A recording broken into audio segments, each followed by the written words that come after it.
The Grand Interstellar Summit was a sight to behold.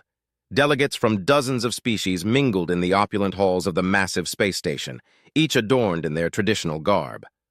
Claire Adams, the human diplomat, stood near the refreshments table, her eyes scanning the diverse crowd. She smiled as she reached into her bag and pulled out a variety of Earth snacks. "Time to make some friends," she muttered to herself. She approached a group of Kreltors, their chitinous exoskeletons gleaming under the station's lights. "Hello, I'm Claire from Earth. I brought some snacks from my home planet. Would you like to try?" Zarnak, a Kreltor diplomat she'd met at previous summits, looked intrigued. "What are these?"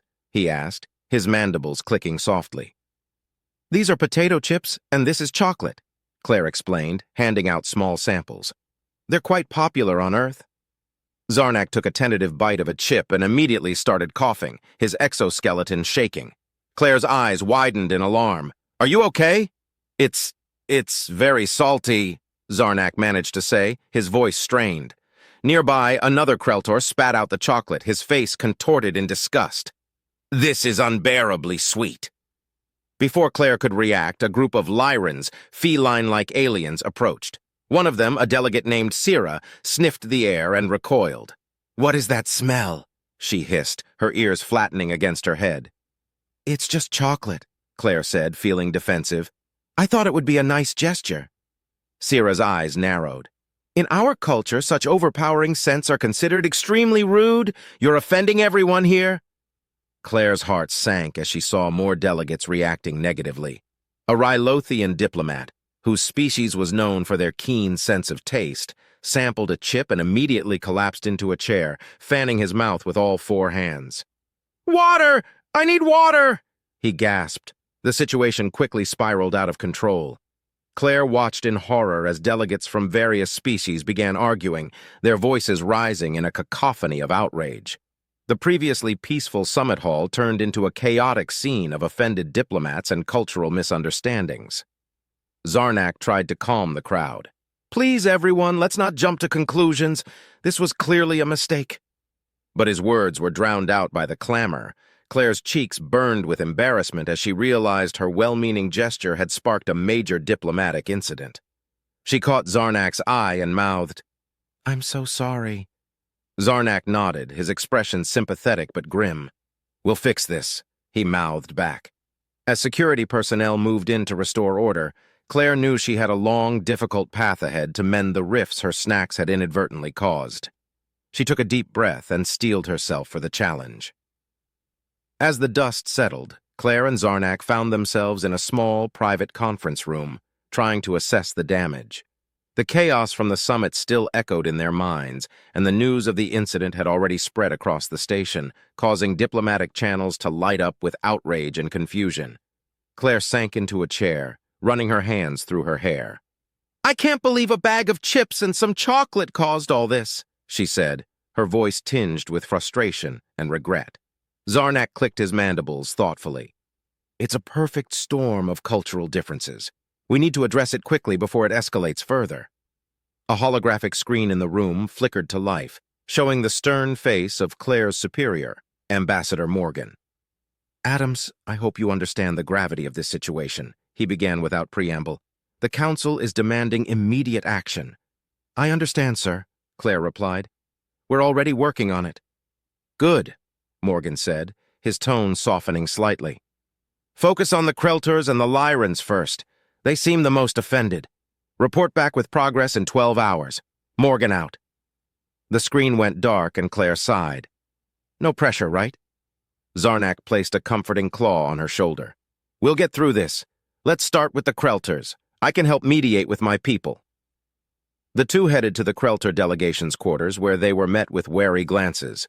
Zarnak took the lead, explaining the misunderstanding and emphasizing Claire's good intentions. One of the Kreltor elders, a dignified figure with intricate patterns on his exoskeleton, stepped forward. "Your gesture was indeed offensive, but we recognize the intent was not malicious," he said. "However, our customs were disrespected." Claire nodded earnestly. "I deeply apologize for my ignorance. I would like to learn more about Kreltor customs to avoid such mistakes in the future." The elder considered her words before responding. Very well. We will give you the chance to make amends. Let us arrange a proper cultural exchange where you can present your offerings in a way that respects our traditions. Relieved, Claire and Zarnak agreed. Next, they moved on to the Lyran's quarters. Syrah met them at the door, her demeanor still tense. "Claire," Syrah began, her tail flicking anxiously, "we need to talk." Inside, Syrah's quarters were filled with the soft glow of Lyran lamps, and the air was scented with calming herbs. "Your snacks were overwhelming," Syrah said. "In Lyran culture, such intense flavors and smells can be perceived as aggressive." Claire took a deep breath. "I apologize, Syrah. I truly meant no harm. Please help me understand your customs better so I can make amends." Syrah's ears twitched, her anger slowly giving way to curiosity. "Perhaps we can arrange a meeting where you can experience Lyran delicacies. It will help you understand our sensitivities better." As they worked through the rest of the day, meeting with various offended parties, Claire and Zarnak began to see a common theme: a lack of understanding and communication. Each species had their own deeply rooted customs and traditions, and the incident had highlighted just how fragile interstellar diplomacy could be. By the end of the day, they had set up several cultural exchange meetings, hoping to turn the incident into an opportunity for learning and growth. Claire felt cautiously optimistic as they returned to their quarters for a brief rest. "Do you think this will work?" she asked Zarnak as they walked down the dimly lit corridor. "It has to," Zarnak replied. "We have no other choice but to try." The next morning, Claire and Zarnak convened in a larger, more neutral meeting room, which had been hastily arranged for the mediation sessions. Representatives from the offended species began to arrive, each bringing their own cultural artifacts, foods, and traditional attire. Claire took a deep breath as the Kreltor elder entered, followed by several other Kreltor diplomats. Syrah and her Lyran delegation arrived soon after, their feline grace apparent in every movement. Representatives from the Rylothians and a few other minor species filed in as well, each casting wary glances at the others. Zarnak stood at the center of the room, his authoritative presence commanding attention. "Thank you all for coming. We are here today to address the misunderstandings that occurred and to foster deeper understanding among our cultures." Claire stepped forward, holding a tray with an assortment of Earth snacks, but this time carefully curated based on the feedback she had received. "I want to start by apologizing once more for my actions. My intention was to share a part of my culture, but I failed to consider how it might be perceived. Today, I hope to learn more about your customs and share mine in a way that respects everyone." The Kreltor elder nodded approvingly. "Understanding begins with a willingness to listen and learn. Let us proceed." Each delegation took turns presenting their cultural items and foods, explaining their significance and the proper way to experience them. Claire tasted a delicately spiced Kreltor dish, nodding appreciatively as Zarnak explained the intricate preparation process. She sampled a fragrant Lyran tea, its subtle flavors a stark contrast to the bold tastes of Earth. As the day went on, the atmosphere in the room began to shift. The initial tension gave way to curiosity and mutual respect. The Rylothian representative, who had been the most vocal critic, shared a sweet and sour fruit native to his home planet, explaining its role in their rituals of hospitality. Claire listened intently, asking questions and sharing her own experiences. "On Earth, we have festivals where food is a central element," she said. "It's fascinating to see how each of our cultures values food and its role in bringing people together." Syrah, who had been the most offended by the chocolate, approached Claire with a small, intricately carved box. "This is a gift from the Lyran people," she said, opening the box to reveal a selection of delicacies. "It's our way of showing that we accept your apology and wish to move forward in friendship." Touched, Claire accepted the gift with gratitude. "Thank you, Syrah. This means a lot." The mediation sessions continued late into the evening, with laughter and shared stories replacing the earlier animosity. By the end of the day, it was clear that progress had been made. The delegations left the meeting room with a renewed sense of camaraderie and understanding. As the room emptied, Claire and Zarnak sat down, exhausted but hopeful. "I think we did it," Claire said, a smile spreading across her face. "We turned this mess into something positive." Zarnak nodded. "Indeed. But we must ensure that this spirit of understanding continues. We should propose a formal cultural exchange initiative to the Council." The next morning, Claire and Zarnak presented their proposal to the council, outlining a plan for regular cultural exchange days. The council members, initially skeptical, gradually warmed to the idea as they saw the benefits of fostering deeper understanding among the species. After a lengthy discussion, the council voted to approve the initiative. Claire and Zarnak breathed a sigh of relief as the council members filed out, leaving the two of them alone in the chamber. "We did it," Claire said, her voice filled with triumph. "Yes, we did," Zarnak replied, "but this is only the beginning. There is still much work to be done." Claire nodded. "I know. But for now, let's take a moment to appreciate what we've accomplished." With the council's approval, the first cultural exchange day was set to take place a month later. The entire space station buzzed with activity as each species prepared their exhibits, eager to share their traditions in a more respectful and educational manner. Claire and Zarnak worked tirelessly to oversee the preparations. They ensured that every species had a dedicated space to showcase their culture and that guidelines were in place to foster mutual respect and understanding. On the day of the event, the station's grand hall was transformed into a vibrant marketplace of cultures. Each delegation had set up booths displaying their food, music, art, and customs. The air was filled with the sounds of alien instruments, the aroma of exotic foods, and the hum of excited conversations.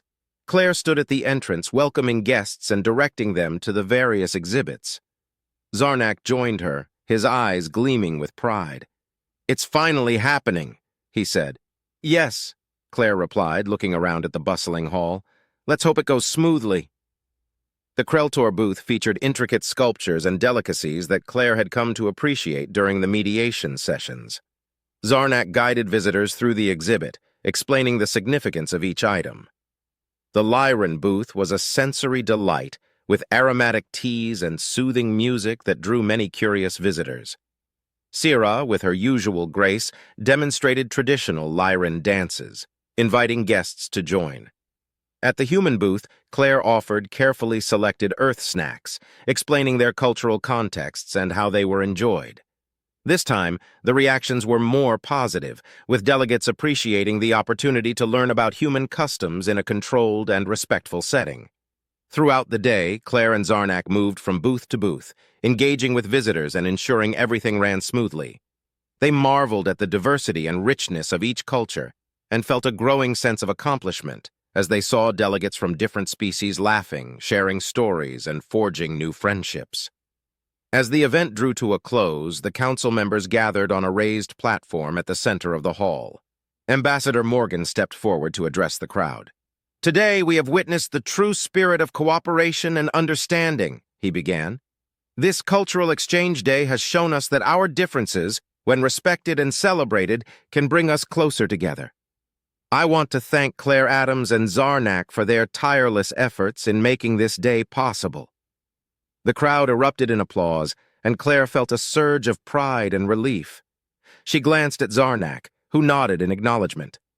After the speeches, Claire and Zarnak found a quiet corner of the hall, taking a moment to reflect. "We did it?" Claire said, her voice filled with satisfaction. "We did," Zarnak agreed, "and we've laid the foundation for something that will continue to grow and strengthen the bonds between our species." Claire smiled. "I couldn't have done it without you, Zarnak. Thank you for being such a great partner." Zarnak clicked his mandibles in what Claire had come to recognize as a sign of contentment. "And thank you, Claire, for your determination and open heart. This is just the beginning of a new chapter for all of us." As the last of the delegates departed, Claire looked around the now quiet hall, feeling a sense of accomplishment. The snacks that had once sparked a diplomatic incident had now paved the way for a deeper understanding and unity among the interstellar coalition. Claire and Zarnak left the hall together, ready to continue their work in promoting peace and cooperation across the galaxy, knowing that their efforts had made a lasting impact.